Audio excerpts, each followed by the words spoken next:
evening, everybody, and welcome to Corner Wrestling Radio right here on Spreaker.com. Man, oh man, it is an exciting night where the road to the Royal Rumble is on full effect. We got the Mixed Match Challenge coming up in just a few days.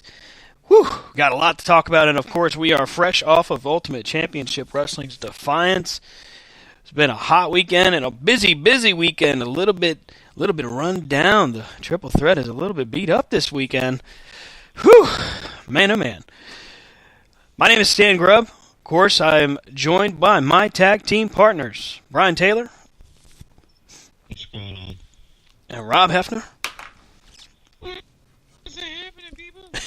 And it's, woo, we are. I can't help it, man. I'm tuckered out. I'm tired. It's a busy night. Exciting night. A lot of fun.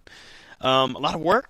The more we do with UCW, the more I enjoy it. But I got to tell you, one of the things I never knew about, and of course, how would you unless you're doing it, is just the amount of not just planning, but just the moving parts that happen with the show. All of the moving parts. And man, was that pretty cool. I really am enjoying every bit of that. Some of it can be a little stressful, and we run into those points. But last night, sold out crowd at the Hoops Academy. Very cool, very fun. I think that you could say that every fan in attendance got their money's worth. Definitely. I mean, I think it was a capacity crowd for UCW. It was a new year, new beginning. And UCW started the year off with a bang. I mean, they dropped the mic and said, "Here, this is what we're going to do." And dang, if they didn't do it. Hats off to everybody involved. Dave, everybody. Everybody did it. Yeah, tremendous amount of planning. I mean, this was as a wrestling fan, you look at it and you see just the excitement in the eyes of every kid that's in the crowd. Man, it's intoxicating all by itself.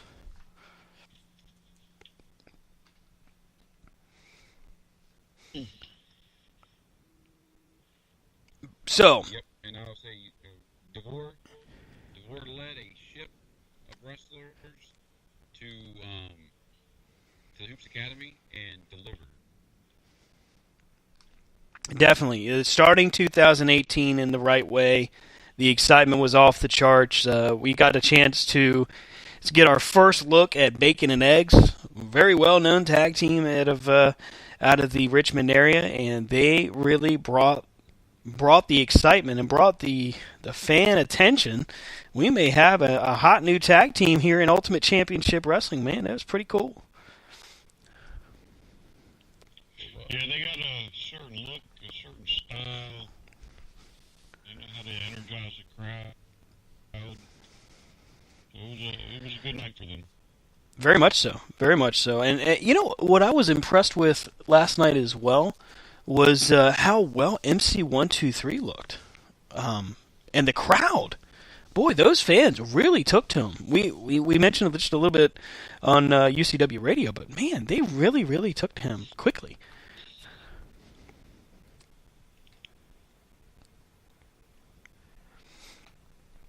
Sorry. Yes. Yes. I mean, he brought it. He was voted by the UCW fans as most improved, and did just that. He worked the crowd, got the crowd behind him, got the kids behind him, and I think 2018 is going to be a big year for MC. Yeah, I think he really was enjoying himself, as were the fans, and that really brought a lot of excitement to it. And of course, you have to hand it to the tag team champions as they were able to be successful, kind of getting back to that Bacon and Eggs making their debut. But you had to be impressed with Rock and Max being able to hold their own and do what they did. Very, very exciting matchups all around. We saw a new television champion crowned. we saw, supposedly, before the night was through and it all got sorted, we thought we saw a new heavyweight champion, and then it ended up being Mr. Big Stuff actually retaining. So, man, it's just things to talk about it. Of course, we've got the Royal Rumble on its way. We've got news coming up with, unfortunately, some injuries that have taken place that unfortunately may end up seeing a premature retirement by one. Well, not premature, but earlier than she would have liked, I would say. So let's go ahead and talk about that, because that is the bigger news out of the week here. Paige, as we had heard and mentioned last week, injured at a house show, but we will find out most certainly for sure within this week, I would imagine. But Paige has suffered a neck injury, which many people are comparing to the same neck injury that Edge had to deal with. But the word as it stands right now is that she is going to be retiring due to this injury.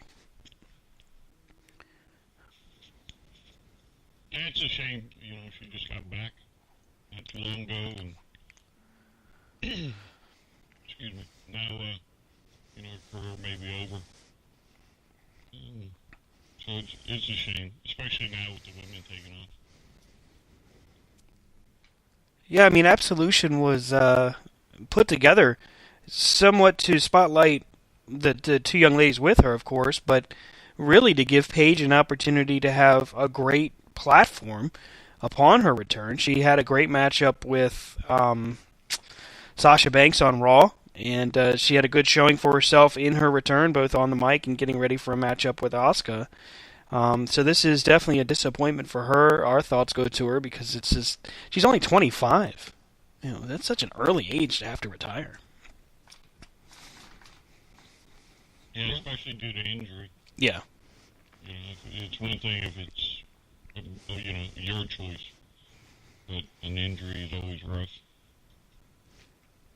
Now this one just came across me here just a few minutes ago. I just saw this one, and not sure what to make of it. But out of the Impact Wrestling tapings, there was a scary moment during the tapings where Eddie Edwards was struck accidentally by a baseball bat by Sami Callihan.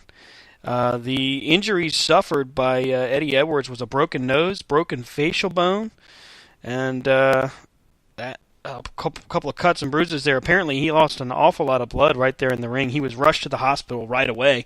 Thankfully, he checked in through Twitter and advised that he says, "Sometimes you're the bat and sometimes you're my eye." So, that's a gruesome injury to say the least. Yes. Oh, good. Well, sorry. No, go ahead. No, I was just going to say that goes to show that, other people out there that talk about how, wrestling is, you can't get hurt and it's no big deal and these guys aren't athletes. I mean, right there it proves that, Paige came back from a career-ending injury to rehab, to come back. And some say she was coming back in better ring shape than she left.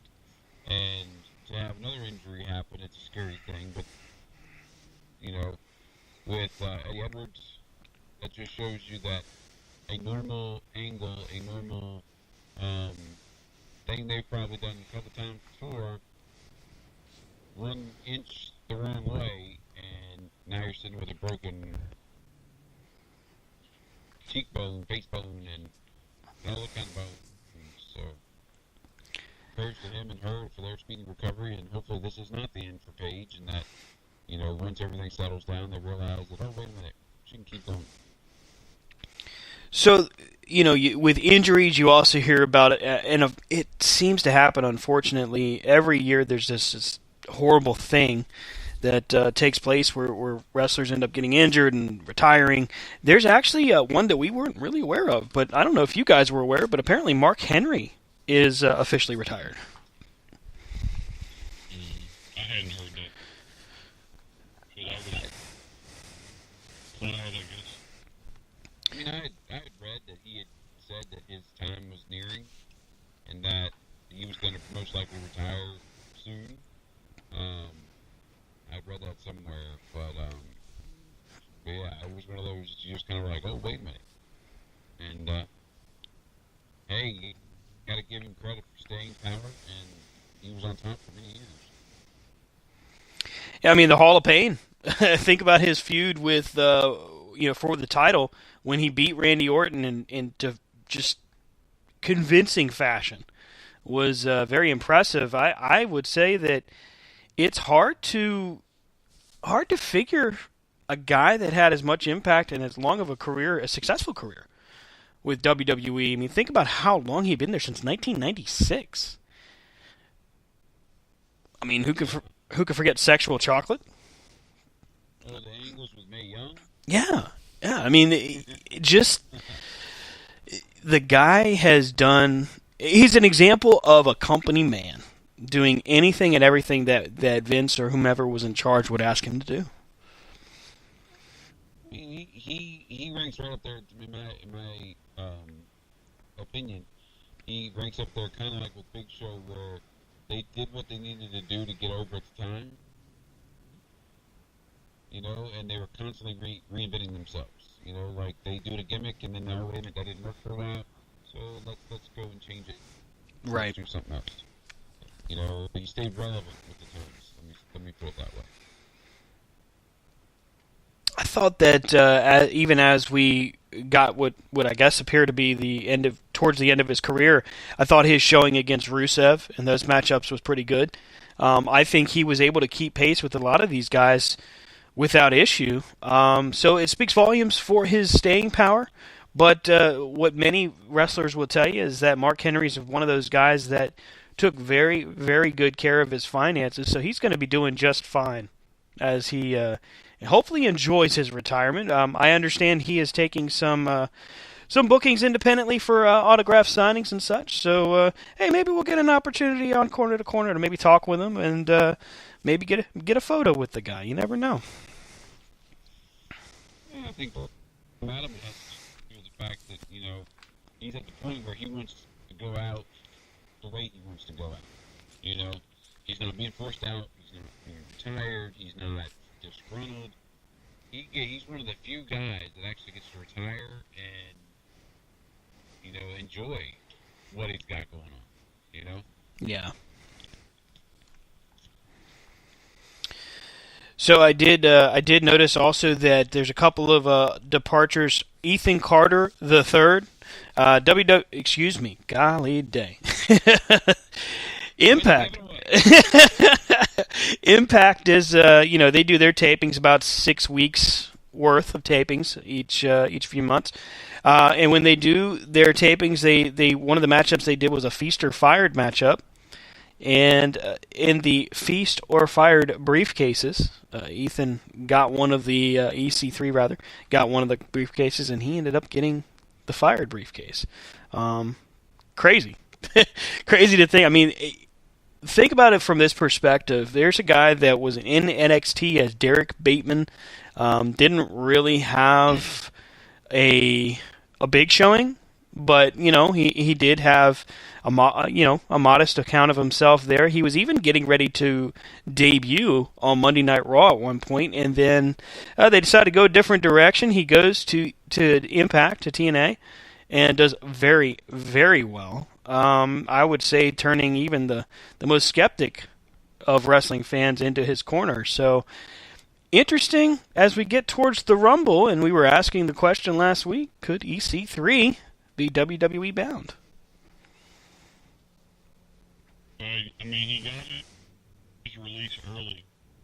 I think his contract was up in the summer, and then he gets it released 2 weeks before the Rumble. Right. So, maybe he's now the top favorite for the surprise entry. Another person who just announced his departure from Impact Wrestling, Chris Masters. Could the Masterpiece be on his way back? Rob says no. Rob was a definite no, wasn't it, Rob? I thought the Masterpiece was all right. I mean, he wasn't He wasn't John Cena by any stretch, but I thought he was good. Yeah, I think if you get paid to think. Exactly. Wow. Kind of grew a brown in that one. Well, I mean, at least I didn't say Ryback this time. Jeez. Well, there you go.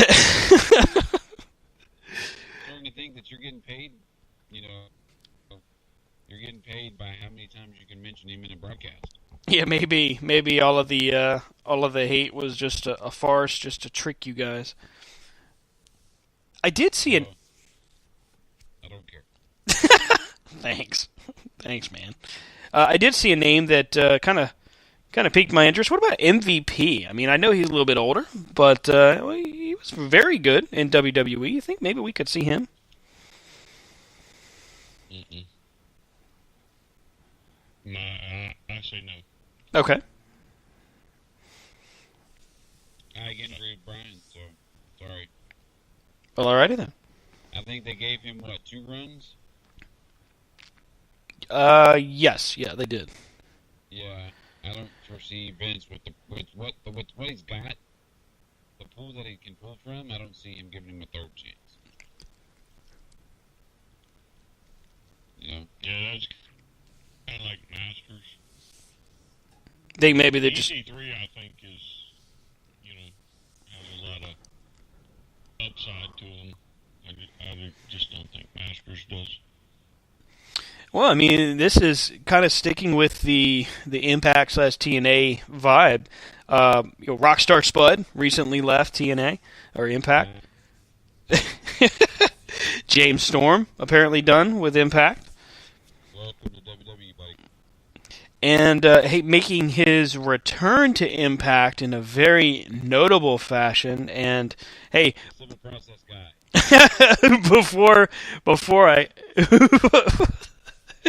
Before I drop that part, I will point out that ImpactWrestling.com spoiled this one for us, so don't come after me for the spoilers. Austin Aries becoming the Impact champion. How about that? Austin Aries goes from WWE, where they can't figure out what to do with the guy, to boom, right back at the top of the card at Impact. It's just a shame that WWE, some talent they just missed the mark on, and others, others they get right, but some like Aries, you just swing and a miss. I think it has a lot to do with the fact that in certain places, there's more hands in the pot than in the WWE, where there's just a select few that kind of pick who goes over, who doesn't. When, you get Austin Aries, guaranteed main eventer, and he can't even beat Neville for the Cruiserweight title. It's sad, but hey, good for him to be Impact bound to get the world title. Maybe he can take it away before they get foreclosed on and keep it. I mean, we joke about it, but Impact just seems to stick around, man. I mean, they've apparently gone through another change of leadership as far as regime, creative-wise. They're not dead. Every chance we've proclaimed them dead, the nail in the coffin, and they find a way, whether it's borrowing money or just a big name talent that debuts on Impact. It seems like they just find a way to survive. What I find out it's all run by Linda McMahon. Well, stranger things have happened. I mean, if you had told us back in '97 that WWF and WCW would one day be simulcast, the last Nitro on Raw kind of thing, we would have probably laughed at you and said there's no way, but it did happen. Who knows? I mean, Ring of Honor has, they've gone with working relationships with Impact before. They've gone with working relationships with WWE, and then, of course, they've stuck and been independent of either one. New Japan has done fabulously with Wrestle Kingdom, with their United States Championship tournament that they held here in the States, with the New Year's Dash that leads me to the next report where apparently, Brian, you'll have to help me if I mispronounce this. Is it Naito? Naito. Thank you. Apparently, we're seeing Chris Jericho versus Naito at the next major event for New Japan, and man, you get a guy like Chris Jericho, which again many people have said that he's probably nearing the end of his career, and he comes out with a matchup, Alpha versus Omega, which sets the world ablaze. Everybody's talking about it, and now he apparently is contracted to New Japan and New Japan alone. Yeah, that'll be interesting on some of the matchups that you get from that. Be curious to see if he can still run with New Japan. That's a big question, because I myself want to see him versus Okada and Tanahashi. Those are two guys that I want to see him mix it up with. Tanahashi especially, because I think they would have a great matchup. But Okada, of course. I mean, Okada. I don't know that Okada can have a bad match, to be honest with you. I don't know that Tanahashi could either. Yeah, I mean, he is clearly in a world of his own. So I think he's a lot like some of the older champs, where they can go with just about any style as far as Okada goes, which makes him great. Right, yeah, it really does. I mean, and plus, one of the things that it points out is, here's a guy that was cast as in TNA as what, like a Kato kind of character from the Green Hornet, and boy, did they miss the boat on that mess. Jeez. Well, I think he was over there. I don't think it was anything permanent. Right. I'm saying he was like borrowed. Mm-hmm. Kind of like what they would used to do with certain talent. You would get a tour in Japan or something. I think that's kind of, if I read it right, that's what that was. So he was just sent over here to refine himself. Right, and I mean he had already begun his rise to the top before he got the TNA at that point. But they sent him to the U.S. and I would have to agree with you, maybe to see if they could give him some seasoning, so to speak. And it seems to have helped him, because he has just become the bigger star for it. So let's talk about September 1st of 2018, because this is a big news. The Bullet Club, as you know, the Elite, or however you'd like to word it, Cody, the Young Bucks, Kenny Omega, they are, as they say, all in for their event September 1st. And Brian, was it you that mentioned that it was most likely on the West Coast that this show is going to take place? Well, they haven't said, but I imagine it's West Coast. Omega, it'd probably be easier for him to travel. The Bucks are over on the West Coast. New Japan's on the West Coast. So I think that's where most of the talent will come from, is New Japan and maybe ROH. I mean, they could surprise and put it on the East Coast, but I doubt it. The question becomes, can they deliver on their claim? Can the Bullet Club essentially deliver and draw 10,000? Can they fill 10,000? 10,000, I don't think for them is a high number.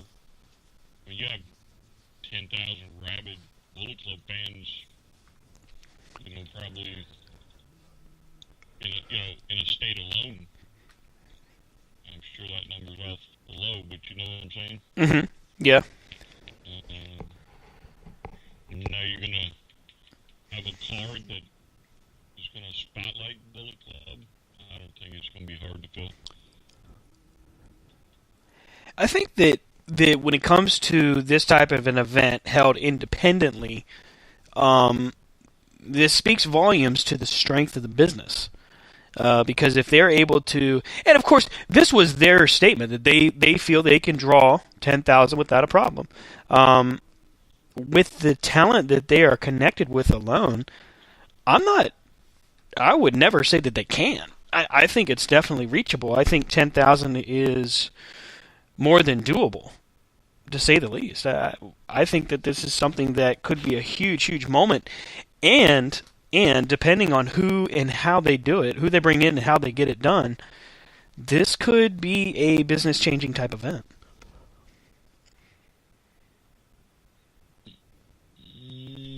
I'll give you that as far as the change, and they should know though that I am all in.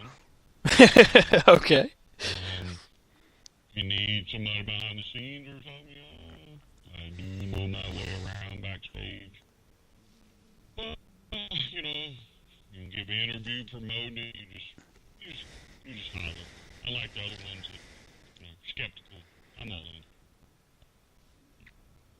Okay. So apparently, Rob, we are skeptical. I'm not Yep, see? But Rob didn't say nothing though. Stan, I'm not sure if they can fill it. I don't know. Are you kidding me? How many t-shirts sell out at hot dogs? How long did it take us? Oh God, it took us forever. Yeah, it took us forever. Yeah, and you get them anywhere close. You know, Los Angeles, something like that. I think 10,000 tickets are going to go fast. Well, everything that they're doing correctly. I mean, they're tied in with the right promotions right now. They're tied in with all of the right talents that aren't even necessarily contracted anywhere. So there's nothing that they're doing that would indicate they can't. I mean, we know that Adam Page is in. We know. I mean, everybody that has claimed to be all in is big name stars. So. Well, I mean, you look at it, and if you're not currently under contract by one of the big three or one of the big ones, why would you not be all in at this point? You know, I mean, if you're trying to make a name for yourself, if you're trying to get your name on a certain stage in wrestling, being in at an event with the Bullet Club is a great way to do it, because you know the world's going to watch. I guarantee there's going to be tons of TVs in Stanford turned to that channel. You know, because I've always said we're going to find out in a year or two that Vince has been behind the Bullet Club the whole time, and everybody's going to be like, Well, funny you mentioned that. Brian, I know you retweeted it. Rob, did you see the tweet from the Young Bucks to John Cena, basically telling him that he'd be welcome? well, yeah. John Cena's a company man, but John Cena also knows. I mean, I don't think you'll see him there. Well, I would never say never. You know, eventually Cena will probably leave the WWE, especially if he's got someplace else to go. I think he could very easily go to New Japan and have a very successful run. And why not go into, something like the Bullet Club where you'd already be established with a faction that is bigger than anything wrestling seen in a long time. I think Cena would do very, very well in New Japan. What if Vince McMahon did home visits to these wrestlers? How many wrestlers do you think WWE wrestlers would get in trouble? Because how many of them do you think really got Bullet Club shirts in their closet? I bet you it's a pretty high percentage. Vince has a Bullet Club shirt. I don't think they get in trouble. I mean, now they're actually coming out and naming the Bullet Club. They're in these Balor Club promos. Mm-hmm. Well, plus, if you go to WWE.com, they're doing it too. Yeah.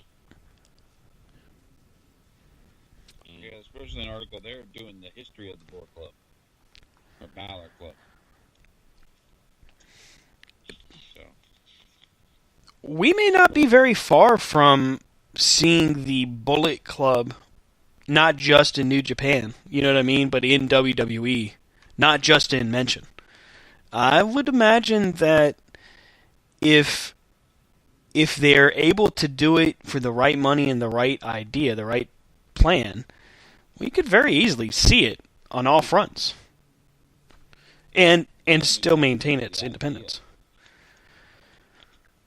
I don't think it has to do with the idea. I think it just has to do with Vince can't control the Bullet Club. Right. You know, Vince can control Balor Club. Yeah. Vince has creative control over Balor Club. He can call it the BC all he wants, BC for life. Because in his mind, it's Balor Club. But you can't tell me that Gallows, Anderson, and Balor aren't sitting in the ring going, Bullet Club, baby. You know? So, Vince, it's probably one of the worst things they've done in years by not just jumping on the Bullet Club when they could have. Yeah. You know? And owning the whole thing. You know? Well, I mean, at one point we were being told that there was a good possibility that Andrade Almas was going to have an opportunity to have his own version of Los Ingobernables. But I have a feeling that with the success of New Japan and in stores like Hot Topic and everything, with their merchandise and their TV taking off the way it has, that they probably put the kibosh on that as quick as they could. They being New Japan, I mean.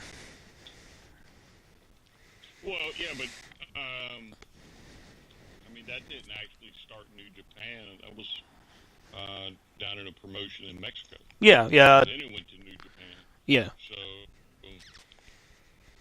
I don't think New Japan would have much say, and he may even been one of the founding members. So if he was smart, like probably most of the Bullet Club is, you know, they would all have a stake in what can be used and what can't be used. I wonder how long it takes to get somebody approved to be in the Bullet Club. You know, like, do you have to send, like, an email to everybody? Like, or are they in a group chat, you know, like, hey,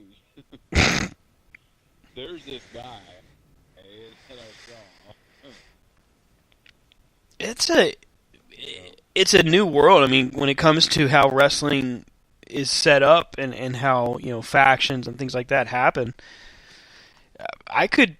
the joke is that if you go to breakfast over at Cracker Barrel with the members of the Bullet Club, you got a pretty good shot. So I mean, who knows? Who knows how they do it? It's kind of cool though. I mean, who'd have thunk it? You know. Well, I mean, it's not too much different than with the NWO, other than the way it formed. That's true. I mean, and Hall and Nash have many times been quoted as not only giving the stamp of approval for the Bullet Club, but also crediting them as being innovative and entertaining. Yeah. Well, that's one of the rumors about the upcoming 25th anniversary, is there will be some interaction between the Outsiders and the Balor Club.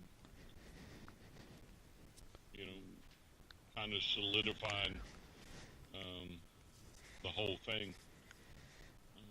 I know it's happened in the past with Nash, but now it'll be on TV, and Vince will get his own stamp at it. Yep. Well, Too Sweet Hall and Nash in the middle of the ring. That would be kind of cool. Well, possibly will be Too Sweet Hall, Nash, and Hogan in the middle of the ring. With all of the talk about different superstars making an appearance, including Brother Love, which is kind of cool, the one person that hasn't been mentioned was Hulk Hogan. But Hogan's been teasing for months now that he's so glad to be able to get ready to come home and all of those things. And We know that Steve Austin's going to be there. We know that Hall and Nash are going to be there. We know The Undertaker is apparently going to be there, which now it becomes the uncomfortable conversation of, do we see John Cena versus Undertaker at WrestleMania? Which is, of course, the hot rumor of the moment for John Cena for WrestleMania. Why? I asked that same question.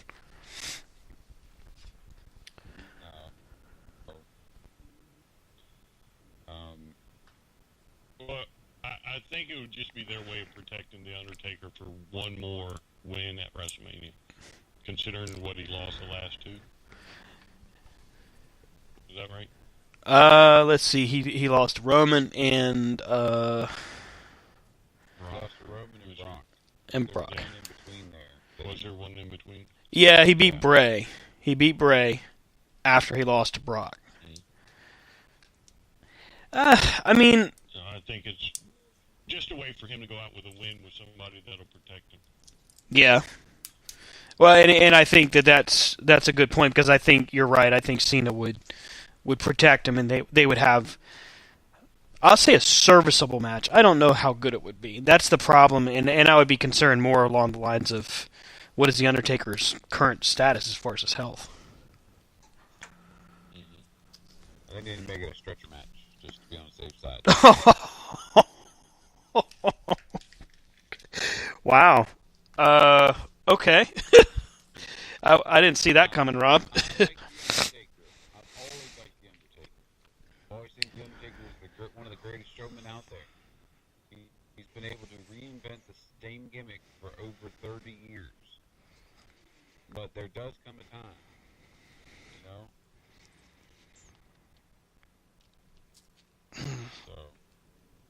So I got distracted as my daughter was standing on the couch doing her best Hogan poses. Brother. No. Or sister. Yeah. I don't know.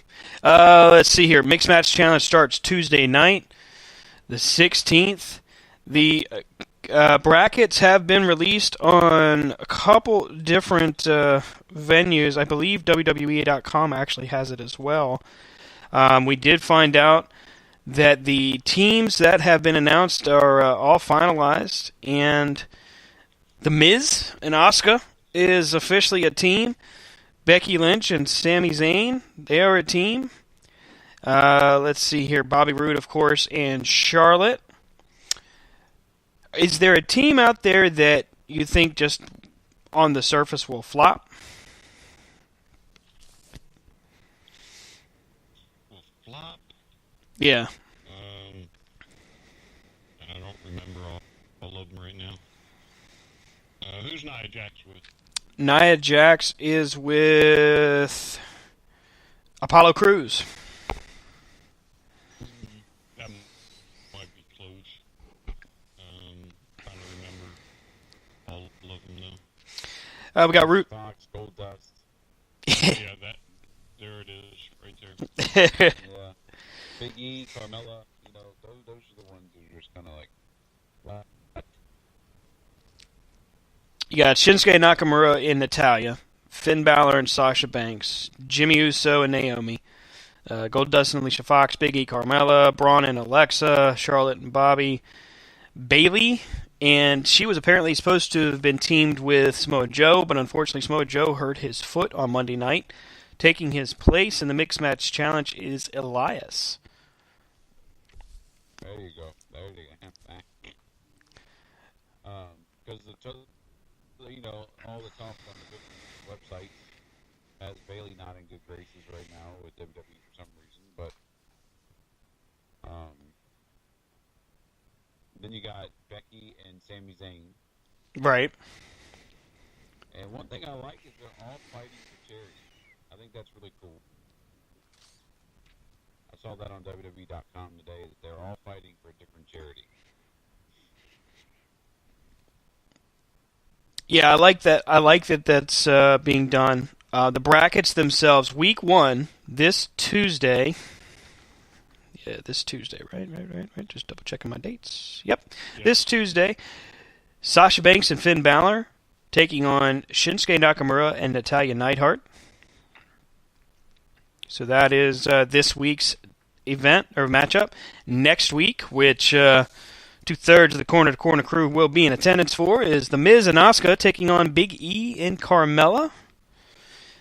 Week 3, Braun Strowman and Alexa Bliss taking on Sami Zayn and Becky Lynch. Week 4, Jimmy Uso and Naomi taking on Goldust and Alicia Fox. Week 5, Elias and Bayley versus Rusev and Lana. And Week 6, Apollo Crews, Nia Jax versus Bobby Roode and Charlotte Flair. So this is a, 12-week matchup. And apparently there's going to be, in Week 11, a second chance where a fan vote takes place to give another a losing team, an opportunity to compete one more time. Well, the question is, for me, are there brackets in this? Or is it just you win, you get money for your charity? You see what I'm saying? Or is it like a single elimination, winner takes all type thing? The way WWE.com has it released is a single elimination tournament. Weeks 1 through 6 is the first round. Weeks 7 through 9 is the second round. Weeks 10 and 11 is the, semifinals, and then week 12 is the finals. So winner take all. How many weeks to WrestleMania? I don't know. Good question. Just thinking the finals could, happen close up to that, I guess, but most likely your finals are going to be 2 of your big stars, or 4 of your big stars, so do you really want your 4 of your big stars in the Max Challenge? But, yes, I'm super jealous that y'all are going to be at SmackDown. But, I will get over it. 12 weeks till WrestleMania.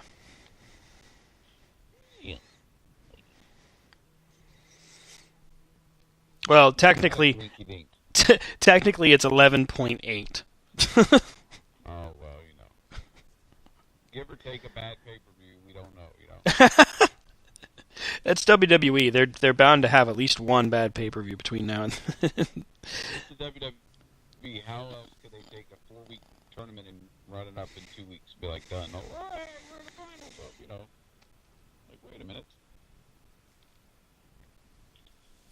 But, hey, I did just see somewhere that apparently there's another TNA star that's left.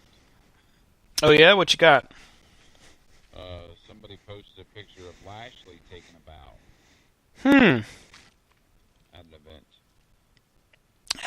I think Lashley could end up making a appearance at the Rumble. I don't know about a full-time run, but Vince liked him a lot, and actually Triple H liked him a lot. So I suppose that's possible. They can use him in NXT, I think. I think he could go main roster if they wanted him. He's a rare breed. Well, that was something I was reading when it kind of getting back to EC3 was some fans were saying that maybe EC3 just circumvents NXT and just goes straight to the main roster. I mean, is he? I don't even know if this is really a thing anymore. Is he ready for that part though? Is he main roster ready? You think at this time? I mean, it's not that he's main roster ready. Is there a spot on the main roster for him? Like, that's what I would be thinking if I was the star. Like, Right. Look what Bobby Roode did. Bobby Roode was multi-time TNA champion. Mm-hmm. I mean, they created the king of the bottle neck, whatever, king of the water cooler or whatever title, because he'd held the world title so many times. Right. What, the king of the mountain? Yeah. No, that came back with Jeff Jarrett. That He- was a global force thing. Yeah, King of the Mountain was Jarrett's creation. But then he went to NXT. Mm-hmm. I think his draw on the main roster benefited from him going to NXT, them creating the glorious gimmick, the character, and him coming out to that. I think if he'd have just shown up, he'd have quickly gotten absorbed with all the other, like, oh, hey. So, I think EC3 could go to NXT and be world champ. Because obviously, the popular vote is that Adam Cole. Baby! I was waiting. Isn't going to be there long. So. Well, I was actually listening to our replay from last week because I was trying to find a quote that one of us had, and I think it was Brian that said that it doesn't necessarily have to be the formula of, for example, if War Machine goes to NXT, they don't necessarily have to win the titles, lose the titles, and go up to the main roster. I think that we are actually seeing kind of a change in that formula. I think Brian's right that we're actually seeing a point now. Okay. Oh, did it get garbled? I guess I have to say it again. Is that what you're trying to do? Yeah. I would say that Brian's right. That. Oh, I'm sorry. I'm sorry. I have a bad connection. I said Brian's right. That the formula has changed. It doesn't necessarily have to go that way anymore, where a guy goes to NXT, wins the singles or the tag title, and loses it, then makes his transition up. It could be just a situation now where if he does go to NXT, it's maybe for a few weeks to a month, and then he goes up. If he even goes to NXT at all. I mean, like James Storm, I think, could go to the main roster without issue. I think we could see him on SmackDown without a problem. War Machine would be the same way. I think you could easily see War Machine just go right to SmackDown. Mm-hmm. And just not even hit start. Just right to him. Yeah. Just have like a Dynamite debut and go from there. Yeah. Well, I mean, Shinsuke Nakamura did not have to go to NXT. No, he definitely didn't. But I think him going to NXT at the same time AJ Styles came to the main roster worked out because then it brought appeal and it brought attention to both rosters. Mm-hmm. And they weren't split at that time. But that's another one. You didn't have to go there. Samoa Joe. I mean, good God. Well, I think Shinsuke went so that he could be introduced to more American fans. Mm-hmm. I mean, I'm sure there were a lot of them that knew, but the WWE is more about the kids. Yeah, I think WWE's always had that allure, that lighting, I guess, the aspect, I guess you could say, trying to find the perfect word, but, I mean, how many of us watched WWE as a kid, and you'd see a wrestler, and then go, oh, hey, if you weren't wise to the Jim Crockett promotions and the Mid-South and all that, like, how many times, how many people don't know Kurt Hennig as Kurt Hennig, they just know him as Mr. Perfect. Yeah. Yeah. So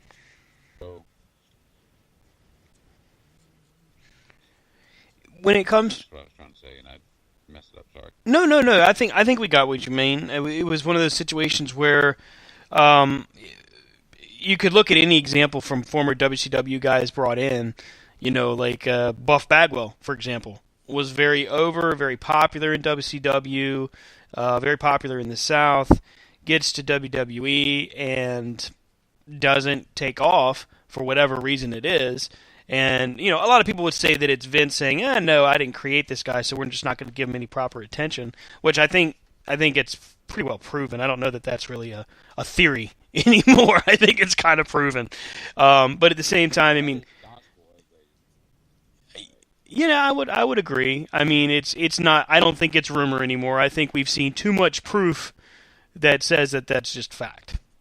It's just fact.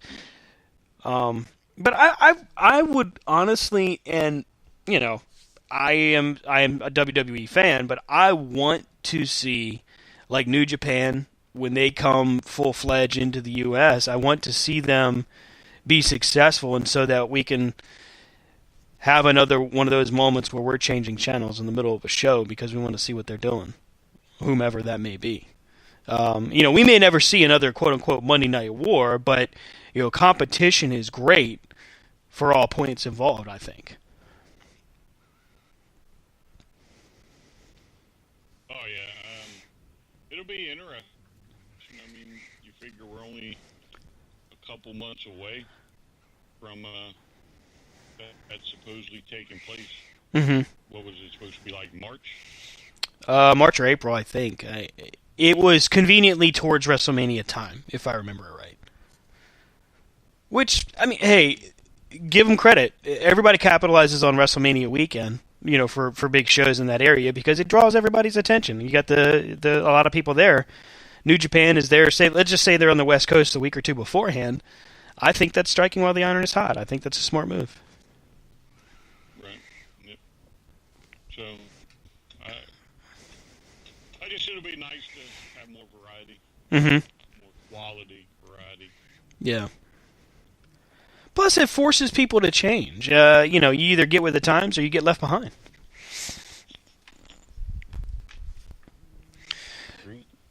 So, last night, very busy for us. I know that we all have our thoughts as far as UCW was a great night of wrestling action for us. I think we, as a team, saw a lot of cool things. Rob, we saw you as your debut as an interviewer for UCW.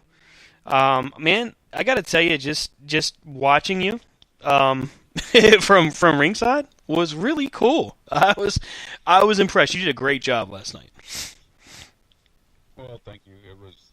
It was scary because I just thought I was going to come and just hang out and do what we do, and then we heard that the normal guy had a family emergency and couldn't be there. And, right. One very, very powerful man named Brian Taylor looked at me and said, "Suit up, kid." Yeah, that he did. Very true. And I hope I did a good job, and if ever needed in that capacity again, I'll try to do better. It was fun. It was like a dream come true as a kid to actually get in a wrestling ring during an event with a crowd there, like looking at you. I came out and some kid goes, "You still got it?" I'm like, "Yes, I do." That was pretty cool. Plus, I mean, I did hear the fan told you that you sucked. I mean, what's up with that, man? Well, I came out after the tag team match. I came out to kind of talk to you about something for one of the camera things, and one of the people were yelling at noise pollution, like, "You suck." I was like, "No, I don't." You're like, "Wait a minute." I was talking to the wrong person. Well, yeah, there was, so many cool things that were taking place. I know individually myself, I'm blown away by the electric crowd, just a hot night of wrestling action. Ethan Cross and the Red Scorpion had a tremendous matchup. The Facebook Showcase match was great. Noise Pollution taking on Bacon and Eggs, a very exciting tag team. I'm glad to have them on board. I thought Sicken and Tremor was good. I really enjoyed that. I think the main event really came off well. Big Stuff was performing at a pretty high level, and I thought Jeffrey Bravo did it as well. I thought it was great. A good night of wrestling action. I was really had a great time. It is a long, strange ride that we go on in the wonderful world of professional wrestling, but it is fun. doing what we've had an opportunity to do. Brian, I mean, you are leaps and bounds, man. You're going through it. What do you think about this experience, man? I mean, it's not, uh, you know, I've done it before, so it's a little bit something new, but, you know, I've been there in the past. It was a little bit different the first go round than it is this time. I won't say it's not fun, but, you know, I'm doing something different that is just new. Nerve-wracking right now, so. Yeah, it has those moments. Well, I will say that from point A to point B, Brian, you're doing a wonderful job at what you're doing. Delivering a hands down great product for UCW. So Yeah, I second that. I second that definitely. I think you've really got all of us working together on the right page, man. And can't say it enough, but it's definitely appreciated.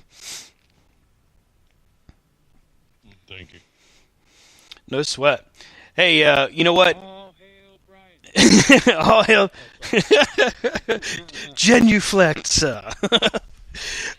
I want to say that when we do what we do with Corner to Corner, we love it. We love every one of our listeners. We enjoy it. When we do what we do with Ultimate Championship Wrestling, it is a great experience. And yeah, Brian's not wrong.